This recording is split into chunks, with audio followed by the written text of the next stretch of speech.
خیبر پختونخوا کے نئے وزیر اعلیٰ کے لیے انتخاب ہو سکے گا یا نہیں، صورتحال واضح نہ ہو سکی۔ کے پی اسمبلی کا اجلاس کچھ دیر بعد ہوگا۔ ارکان کی آمد کا سلسلہ جاری۔ اسپیکر بابر سلیم سواتی اسمبلی پہنچ گئے۔ وزیر اعلیٰ بننے کی دوڑ میں 4 امیدوار میدان میں ہیں۔ حکومت کی جانب سے سہیل آفریدی اور اپوزیشن کی جانب سے لطف الرحمان، ارباب زرق اور شاہ جہاں یوسف وزارت اعلیٰ کے امیدوار ہیں۔ نئے وزیر اعلیٰ کا انتخاب شو آف ہینڈ سے ہوگا۔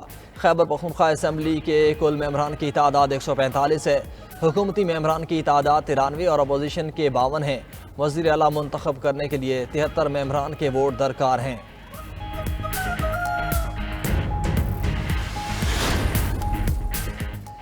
وزیر اعلیٰ خیبر پختونخوا کے انتخاب سے قبل بڑی ہلچل۔ گورنر خیبر پختونخوا فیصل کریم کنڈی کا علی امین گنڈاپور کے استعفے پر اعتراض۔ وزیر اعلیٰ کے استعفے واپس بھجوا دیے۔ گورنر فیصل کریم کنڈی نے کہا کہ علی امین کے نام سے 2 متضاد استعفے موصول ہوئے۔ استعفوں پر دستخط مختلف اور غیر مشابہ ہیں۔ شہر سے باہر ہوں، 15 اکتوبر کو واپس آؤں گا۔ استعفوں کی تصدیق کے لیے علی امین گنڈاپور 15 اکتوبر کو طلب۔ علی امین گنڈاپور نے اپنے استعفوں پر دستخط کی تصدیق کر دی۔ کہا 8 اکتوبر کا استعفیٰ اب تسلیم کر لیا گیا ہے۔ دونوں استعفوں پر میرے ہی دستخط ہیں۔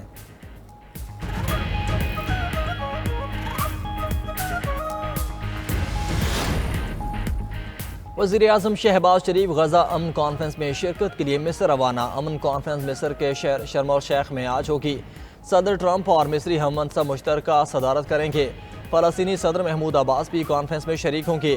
امریکہ کی دعوت پر ایران کا غزہ امن کانفرنس میں شرکت سے انکار۔ 20 سے زائد عالمی رہنما امن کانفرنس میں شرکت کریں گے۔ امن منصوبے کے پہلے مرحلے کے معاہدے پر دستخط ہوں گے۔ امریکی صدر ڈونلڈ ٹرمپ دورہ مشرق وسطیٰ کے لیے اسرائیل روانہ۔ ٹرمپ کی اسرائیلی وزیر اعظم نیتن یاہو سے ملاقات اور پارلیمنٹ سے خطاب شیڈیول۔ اسرائیل کے بعد ٹرمپ غزہ امن کانفرنس میں شرکت کے لیے مصر جائیں گے۔ ٹرمپ نے کہا کہ غزہ جنگ ختم ہو چکی، سیز فائر قائم رہے گا۔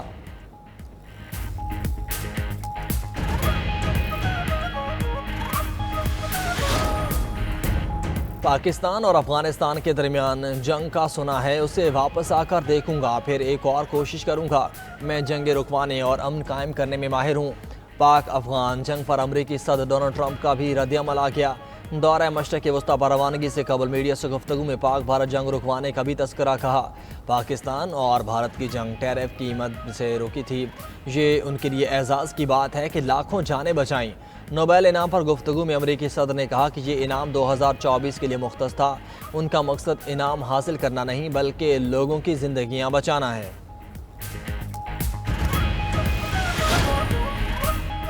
حماس اور اسرائیل کے درمیان جرحمالیوں اور قیدیوں کا تبادلہ شروع۔ ریڈ کراس کی گاڑیاں غزہ کے علاقے دیر البلا پہنچ گئیں۔ قیدی جیلوں سے بسوں میں سوار ہو رہے تھے۔ معاہدے کے تحت 20 اسرائیلی جرحمالیوں کو رہا کیا جانا ہے۔ اسرائیلی جرحمالیوں کے بدلے 2000 فلسطینی قیدی رہا کیے جائیں گے۔ دوسری جانب غزہ میں جنگ بندی کے بعد ملبے سے لاشیں ملنے کا سلسلہ جاری۔ فلسطینی حکام کے مطابق غزہ میں گزشتہ 24 گھنٹے کے دوران اسپتالوں میں 124 لاشیں لائی گئیں۔ پاک فوج نے افغان طالبان اور فتنہ الخوارج کا حملہ پسپا کر دیا۔ بلا اشتعال حملے پر بھرپور جوابی کارروائی۔ 200 سے زائد طالبان اور دہشت گرد ہلاک۔ دشمن کی 21 چوکیوں پر عارضی قبضہ کر کے سبز ہلالی پرچم لہرا دیے۔ پاکستان کے 23 جوان وطن پر قربان، 29 زخمی۔ طالبان کے متعدد کیمپ اور انفراسٹرکچر مکمل تباہ۔ بلوچستان میں بھی سرحد پار پاکستان کے حملے، متعدد خارجی ہلاک، کئی چیک پوسٹیں تباہ۔ افغان طالبان لاشیں اور ہتھیار چھوڑ کر فرار۔ افغانستان کی پاکستان سے بار بار کارروائی روکنے کی درخواستیں۔ ISPR کے مطابق افغان سرزمین پر دہشت گردوں کے سپورٹ نیٹ ورکس کے خلاف بھی کارروائیاں کی گئیں۔ طالبان حکومت بھارت کے ساتھ مل کر دہشت گردوں کو سپورٹ کر رہی ہے۔ پاکستان کا افغان طالبان اور فتنہ الخوارج کی بلا جواب جارحیت پر گہری تشویش کا اظہار۔ بھارت میں موجود عبوری افغان وزیر خارجہ کے دعووں کو سختی سے مسترد کر دیا۔ افغان وزیر خارجہ کے الزامات بے بنیاد۔ افغانستان میں دہشت گردوں کی موجودگی سے توجہ ہٹانے کی کوشش قرار۔ ترجمان دفتر خارجہ نے کہا کہ افغان وزیر خارجہ نے دہشت گردی کو پاکستان کا داخلی مسئلہ کہا۔ دہشت گردی افغانستان سے ہو رہی ہے، افغانستان اس سے بری و ذمہ نہیں ہو سکتا۔ افغان حکومت اپنا ملک دہشت گردوں سے پاک کرے۔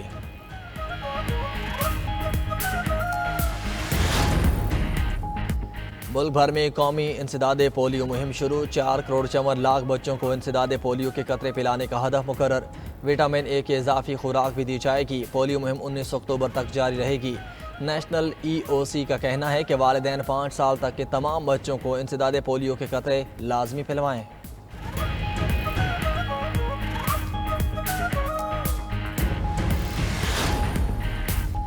چین نے امریکی صدر کے 100% ٹیرف کے نفاذ پر جوابی اقدامات کا عندیہ دے دیا۔ ترجمان چینی وزارت خارجہ کا کہنا ہے اگر امریکہ یک طرفہ طور پر اقدامات لے گا تو چین اپنے جائز حقوق کے تحفظ کرے گا۔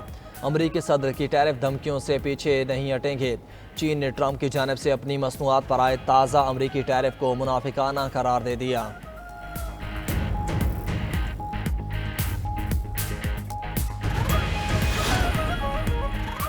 فرانسیسی صدر نے وزیر اعظم کی سربراہی میں نئی کابینہ تشکیل دے دی۔ نئی کابینہ میں صدر ایمانوئل میکرون کے حامی اور کچھ غیر سیاسی شخصیات شامل۔ ژان نوئل وزیر خارجہ برقرار۔ وزیر دفاع کیتھرین کو یوکرین کی حمایت اور یورپی سلامتی کے امور دیکھنے کی ذمہ داری بھی مل گئی۔ لوران جونیس کو وزیر داخلہ اور رولان کو وزیر خزانہ بنا دیا گیا۔ دائیں بازو کی ریپبلکن پارٹی نے اپنے 6 اراکین کو حکومت میں شامل ہونے پر نکال دیا۔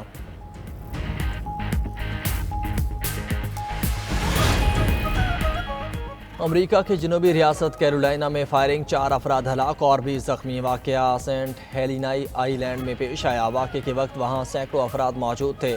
پولیس کے مطابق 4 افراد موقع پر جان سے گئے۔ 20 زخمیوں میں سے 4 کی حالت نازک۔ واقعے کی تحقیقات اور فائرنگ میں ملوث مشتبہ افراد کی تلاش جاری۔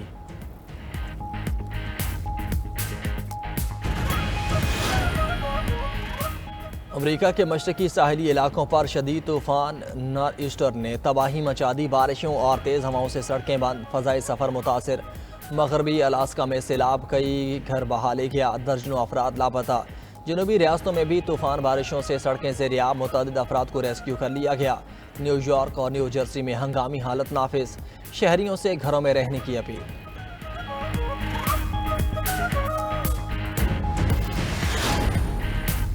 اور پاکستان اور جنوبی افریقہ کے درمیان ٹیسٹ کا دوسرا روز قومی ٹیم 313 رن سے اننگز آگے بڑھائے گی۔ محمد رضوان 62 اور سلمان علی آغا 52 رنز بنا کر کریز پر موجود۔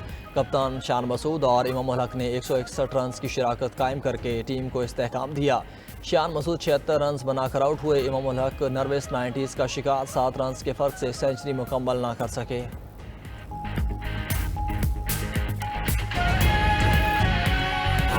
اور French Open champion Coco Gauff نے ووہان ویمن ٹینس کا ٹائٹل جیت لیا۔ مجموعی طور پر یہ ان کا تیسرا ٹائٹل ہے۔ فائنل میں کوکو گاف نے ہم وطن جیسیکا پیگولا کو شکست دی۔ دوسرے سیٹ میں پیچھے ہونے کے باوجود کوکو گاف کی شاندار واپسی، مسلسل 4 گیم جیت کر فتح اپنے نام کی۔